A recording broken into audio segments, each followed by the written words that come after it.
শেহতীয়াকৈ আমি যিখিনি তথ্য পালোঁ সেই তথ্যখিনিত আমি দেখা গ'ল যে এতিয়াও ইয়াত অসমত উত্তৰ পূৰ্বাঞ্চলত আমাৰ যিখিনি ৰাষ্ট্ৰবিৰোধী কাৰ্যকলাপ চলি আছে আমাৰ এই অঞ্চলটোত আমাৰ অশান্ত কৰিবৰ কাৰণে বিভিন্ন প্ৰচেষ্টা চলি আছে। গতিকে আমি সেই ক্ষেত্ৰত কেন্দ্ৰীয় চোৰাংচোৱা সংস্থা চেণ্ট্ৰেল ইণ্টেলিজেন্স এজেঞ্চিৰ লগত যোগাযোগত থাকি আমি কাম কৰি আছিলোঁ। আৰু আমি যেতিয়া কংক্ৰিট আমি সেই গোটেই যিখিনি আমি তথ্য পাইছিলোঁ সেই তথ্যখিনিৰ বিশ্লেষণৰ পাছত আমি যোৱা নিশা আমি এটা অপাৰেশ্যন চলাইছিলোঁ, এটা অভিযান চলাইছিলোঁ। সেই অভিযান অসমত আৰু ত্ৰিপুৰাত সমান্তৰালভাৱে চলোৱা হৈছিলে। অসমৰ বৰপেটা জিলা, চিৰাং জিলা, বাক্সা জিলা আৰু দৰং জিলা আৰু লগতে ত্ৰিপুৰাত চলোৱা হৈছিলে। সেই অপাৰেশ্যনত আমি 11টা মৌলবাদীক আমি গ্ৰেপ্তাৰ কৰিছোঁ।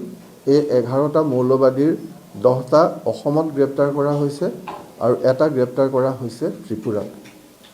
এই যিটো মৌলবাদী সংগঠন, এই মৌলবাদী সংগঠনটোৱে বাংলাদেশৰ নিৰ্দেশত কাম কৰে। সম্পূৰ্ণ বাংলাদেশৰ নিৰ্দেশত কাম কৰি ইয়াত মৌলবাদৰ প্ৰচাৰ আৰু প্ৰসাৰ কৰিবলৈ চেষ্টা কৰি আহিছে। আৰু এই মৌলবাদী সংগঠনটোৱে যিটো আৰ্মড জিহাদ, অস্ত্ৰ শস্ত্ৰৰে তেওঁলোকে এই জিহাদ চলাব খোজে, কেৱল মুখৰ বা কথাৰে নহয়। গতিকে যিটো আৰ্মড জিহাদ যিটো চলিছে, লগতে তেওঁলোকে এটা ডিজিটেল জিহাদ চলাই আছে। আৰ্মড জিহাদ আৰু ডিজিটেল জিহাদ তেওঁলোকে চলাই আছিলে। গতিকে সেই ক্ষেত্ৰত আমি যোৱা নিশা এই অভিযান চলাই এই 11টাকৈ মৌলবাদীক আমি গ্ৰেপ্তাৰ কৰা হয়। তেওঁলোকৰ পৰা বিভিন্ন আমি মেটেৰিয়েল আমি জব্দ কৰিছোঁ, আমি চিজ কৰিছোঁ।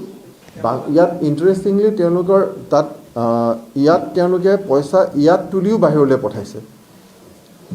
এইটো এটা খুব ইণ্টাৰেষ্টিং কথা যে ইয়াত তেওঁলোকক এনেকুৱাকৈ ব্ৰেইন ৱাছ কৰা হৈছে যে মানুহে ইয়াত ডনেশ্যন দিছে। সেই ডনেশ্যন ইয়াত সংগ্ৰহ কৰি দান বৰঙণি সংগ্ৰহ কৰি সেই দান বৰঙণিও হাৱালা নেটৱৰ্কেৰে বাংলাদেশলৈ গৈছে। সেইটো এটা খুব ইণ্টাৰেষ্টিং এটা ৰিভেলেশ্যন।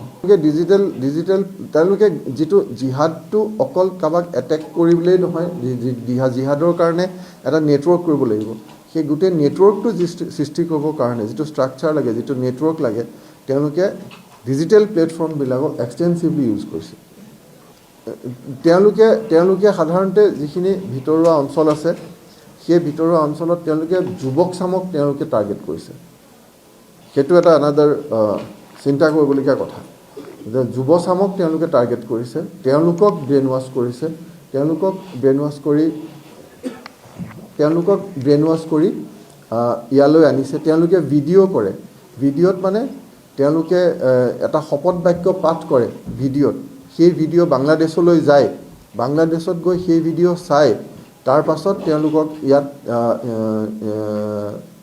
নিযুক্তি দিয়া হয়, মেম্বাৰ হিচাপে লোৱা হয়। গতিকে আৰু তেওঁলোকে লগতে এটা ডনেশ্যনো দিয়ে। গতিকে এইটো নহয় যে পইচা দি শপত বাক্য মেম্বাৰ হোৱাৰ আগতে পাঠ কৰি তাৰ ভিডিঅ' বাংলাদেশত গৈ এপ্ৰুভ হোৱাৰ পাছত তেওঁলোক হয়। এই গোটেই যিটো ইয়াত